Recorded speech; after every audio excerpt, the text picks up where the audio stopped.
YouTube, what's up? I'm trying something new today. I'm trying to not switch. I'm trying to broadcast live to YouTube and to Twitch. So trying to broadcast live. Don't want to hear that. Let's see here. So yeah, welcome, Twitchers. I don't know what you're called. Twitchy people.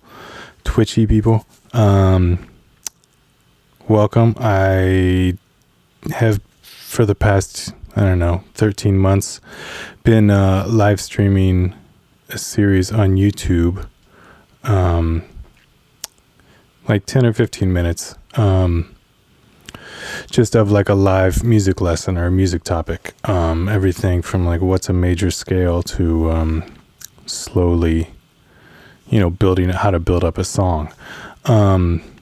So I thought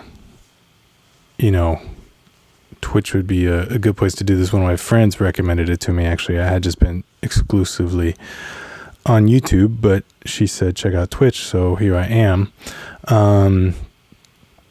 So if anybody has any questions or comments or anything that they want to say, just let me know, and hopefully I can see it and address it. So this kind of feels almost like a new book. Actually, it doesn't feel like a next chapter. It feels like another book. Maybe a different book in the same series. I don't know.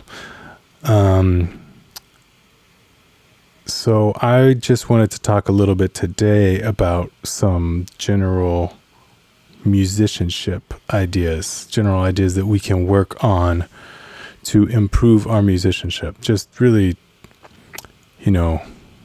really seemingly basic things, but also things that are easy to take for granted, forget about, and no longer do. So the first one that I wanted to talk about was singing. Singing is something that I wish I would have personally started much sooner than I did.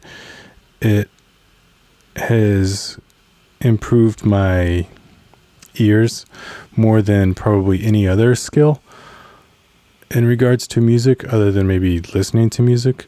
I don't know why I didn't get the message earlier, but singing is so vital to making music. I cannot stress that enough. And it's obviously people are going to say I don't like how my voice sounds or whatever, but that doesn't matter. Your voice is your voice. And if you want it to sound better, you can take lessons to make it sound better. But other than that, you just need to sing to get a better understanding of music.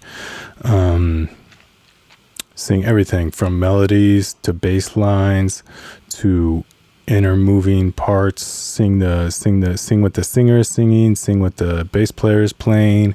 Sing what the guitar is playing. Sing what the piano is playing. Try to sing all of those parts. Try to play what the drummer is playing, like on your using just your hands and your feet. Really try to understand what makes a piece of music, that specific piece of music. Learn it inside and out. Let's see, I think that's what I wanted to say about singing.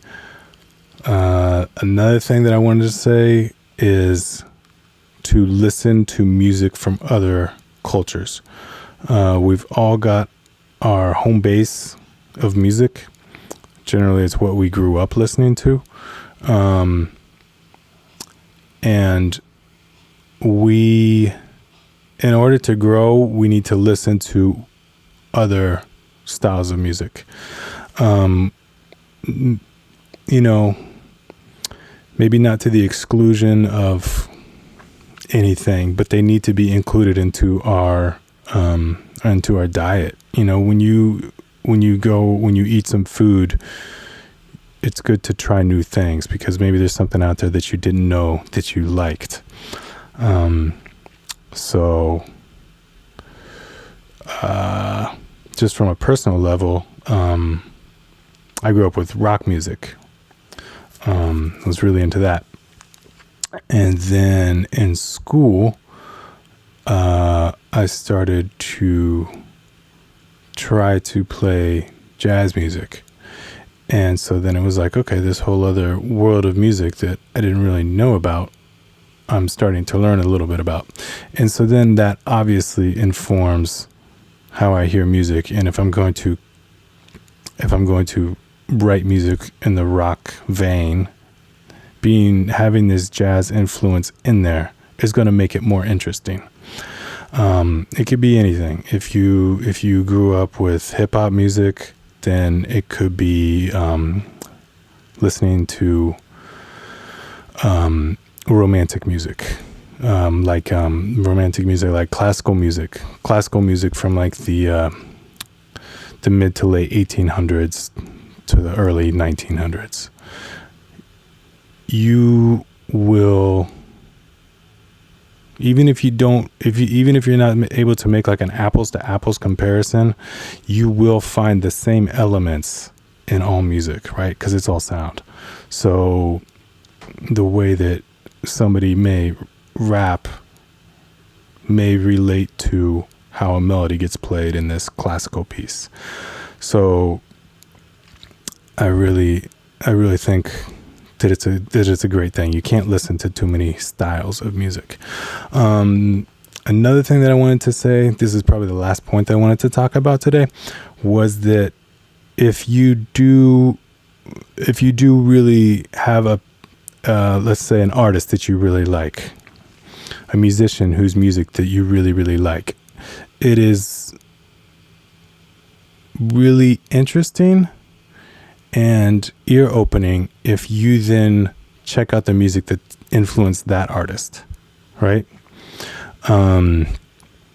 Because everything kind of came from somewhere, right? So the further, I've heard this said like a few different times, the further back we go in history, the more further along we can push forward, right? So if you can't go very far back, you really can't push forward very, very far, because you don't know what's been done or what needs to be done, right? Let's see here. Yeah, it's like if you're like a really big Beatles fan, right? It's like, well, who did the Beatles listen to? I think they liked Elvis Presley a lot, right? So then you go and listen to some Elvis Presley and you're like, okay, well, who did Elvis Presley like? And it's like, I think he really liked who? Chuck Berry? So it's like you go listen to Chuck Berry and you figure out who Chuck Berry listened to. And this it creates like an amazing like root system. It's just like spirals and grows, and you know, it also all interconnects. So, you know, maybe somewhere on down the lines you find out that you know, two artists that you like both had a common influence. So I think it's really important to kind of know the history of the music that you like, and also just kind of know the history of music. Because if you don't know where you've been, you don't know where you're gonna go to. And I'll try not to talk too much about this, but I feel like sometimes